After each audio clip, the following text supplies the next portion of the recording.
I'm going to show you how to do a simple transfer of a pattern onto a piece of fabric. We're going to use the printed out pattern, a piece of Pelican carbon paper. This is my favorite one to use, and you can still buy it in some news agencies here and there, and also try a paper supplier. In Australia they're called Officeworks, and some of them still do carry it. A simple ballpoint pen and some sticky tape. Let's begin. The first thing that we're going to do is position our pattern exactly where we want it on the fabric. So I'm going to say that I want my pattern right in the middle here. We're going to stick that down with some sticky tape, and you want to make sure that your sticky tape is going across the corners at the top. I'll show you why in a moment. So we've stuck it down this way and this way. And this basically ensures that when you're lifting your paper to check how your pattern transfer is going, the paper isn't going to move that much from side to side because it is actually secured top and bottom. The other thing I'm going to do is also secure my fabric to the table.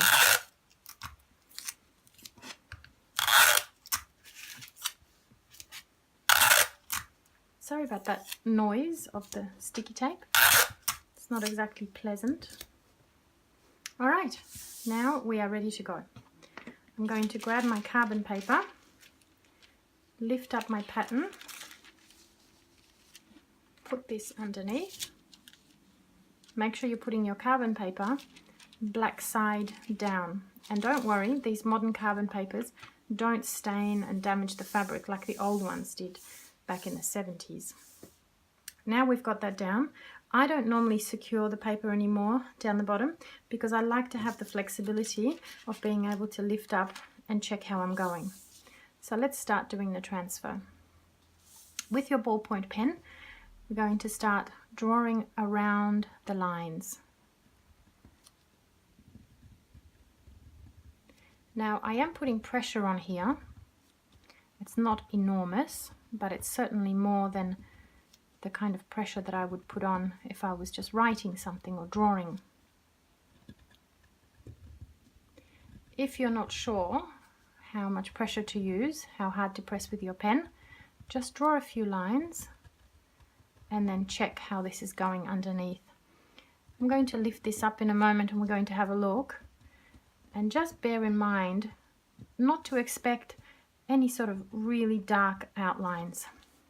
It should just be enough so that you should be able to see some pattern coming through. And there we are, that looks pretty good. Now we can continue.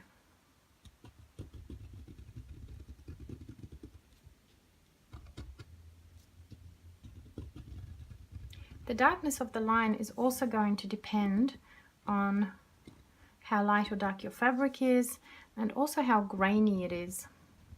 The fabric that I'm using here is a 100% raw linen, and it's quite a heavy weight. It's 240 GSM for those of you who understand fabric weights.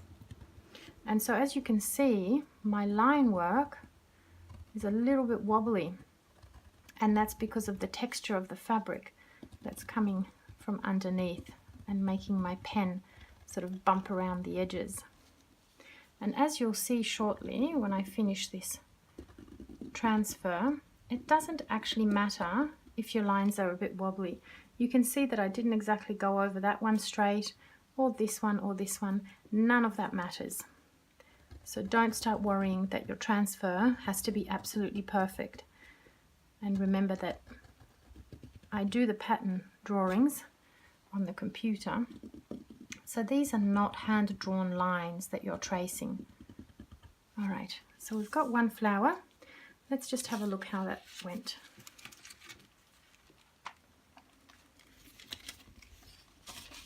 I'm pretty happy with that. And what you'll find is that every now and again, just move that out of the way. Every now and again, you'll have some lines that are not as thick or as dark as the others, and it's absolutely fine to just grab your pen and go over them where you think they're not quite dark enough, or where you think it's going to be a little bit difficult for you to see. Other than that, I think that looks pretty good. If you're transferring a large pattern, like this one here, this is double the size of the one that I transferred earlier, which is this. This is an A4 and this is an A3 size pattern. If you're transferring something this large, obviously the carbon paper doesn't fit the whole pattern. It only fits a section of it.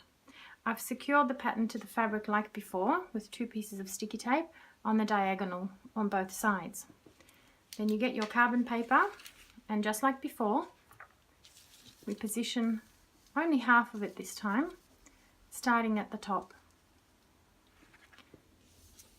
Now what you do is you would start tracing around all of the flowers, the stems, the leaves, up to about there.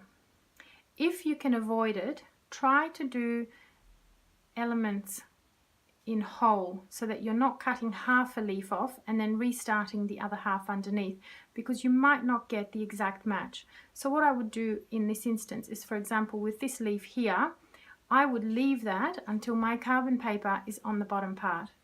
This leaf I would leave until my carbon paper is on the bottom half.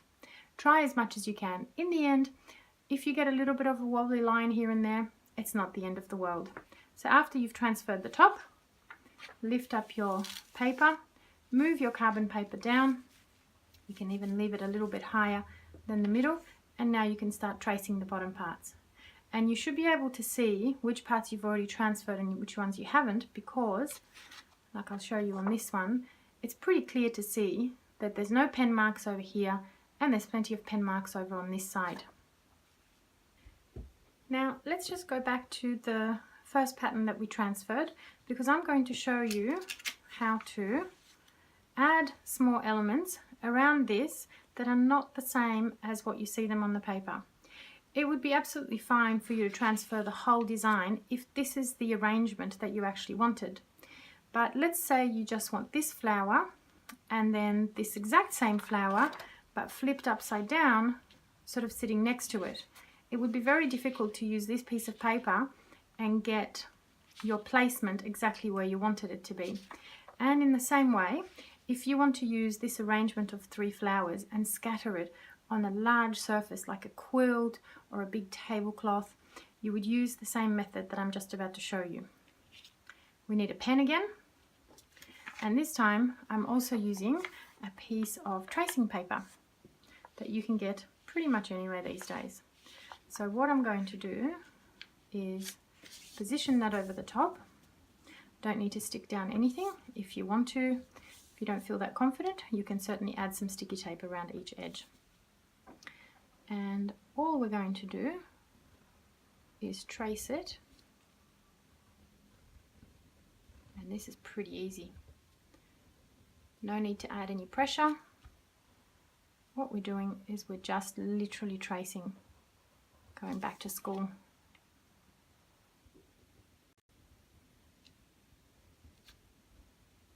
What I found with tracing paper is that if you're putting your hands over one side and then you try to go over it, quite often the ballpoint pen doesn't work.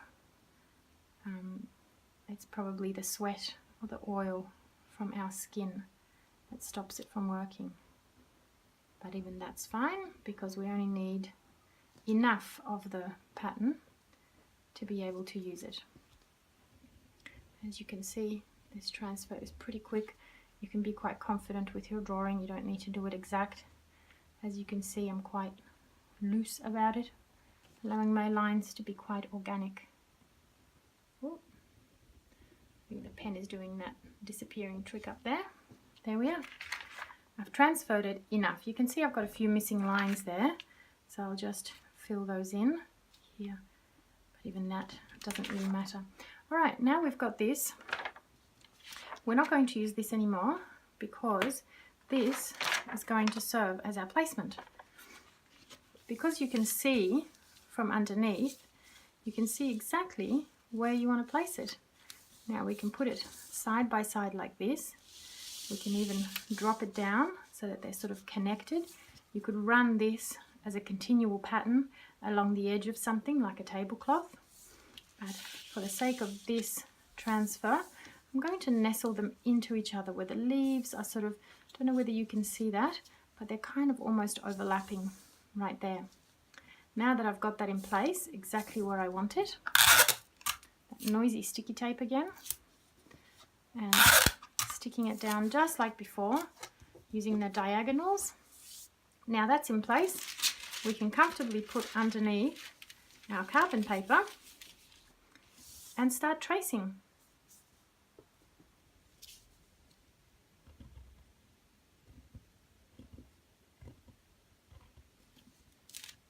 Another little neat trick that I wanted to tell you about is what to do when you're tracing over a pattern multiple times. You see, what happens is the first time that you trace over a pattern, you can see where your pen lines have gone. So if you get distracted or you need to turn your head away for a moment and then you come back to your pattern, you can see exactly what element you did last, or at least which elements have already been traced, because you can see the pen lines. But after a few traces, and especially on something like this, you're starting to wonder, what have I already traced and what haven't I traced yet? And what I usually do, because I will use a pattern that's on a normal piece of paper, probably up to 4 times before I make a photocopy and continue to use it, because the paper does start to tear. But after, say, 2 times of tracing it, even 1 time of tracing it, you're starting to lose the plot of where the lines are, of what you've already drawn and what you haven't drawn yet. So what I normally do is every time I trace one little element, I put a tick inside. So I've done that, done that, done that, done that. I've done all of those. Now if I get distracted for any reason, if I have to turn away or even walk away, I come back and I know exactly what I've already done. In this instance, I can actually see it because these lines are a lot heavier than these lines. But believe me, after you've traced a pattern 2 times, the 3rd time you come to trace it, you're not going to know which lines have already been done and which ones haven't. So that is a pretty nifty thing to use. Little tick, and make sure you keep your ticks quite soft, because they don't need to come through onto the paper. Now if I was tracing this again and my ticks are already on there, then all I would do is, after I've traced this over the 3rd time, I just put a cross over it. And like I said, the maximum number of times that I would trace onto a paper pattern like this one is really no more than, say, 4 times at the most. Besides, you will see when your paper starts to get a bit soft and starts tearing where that line work is. And I've done those as well. Perfect. Let's have a look. Look at that. I love it. Ready to stitch. So now you know how to transfer a large pattern. You know how to transfer a regular pattern on an A4 sheet of paper. You know how to transfer something onto tracing paper and use it to position your pattern where you like. You know how to use carbon paper and which one is the best. And last thing I wanted to say is this pattern here, which is called Olga's Garden Path, is a long linear pattern which is perfect for going around edges of the bottoms of skirts or the bottom of a tablecloth or around the edges of a beautiful quilt. And this you would continue, you can see that these have got hard edges here and there. You would simply continue it by taking this pattern and repositioning it and transferring it again multiple times in a row. And you would do that by using the tracing paper method like I showed you before. So the first pattern you would transfer as it is, and then if you wanted to continue it and create long lines, you would transfer it onto tracing paper and keep repositioning it one after the other. I hope that was helpful. See you next time.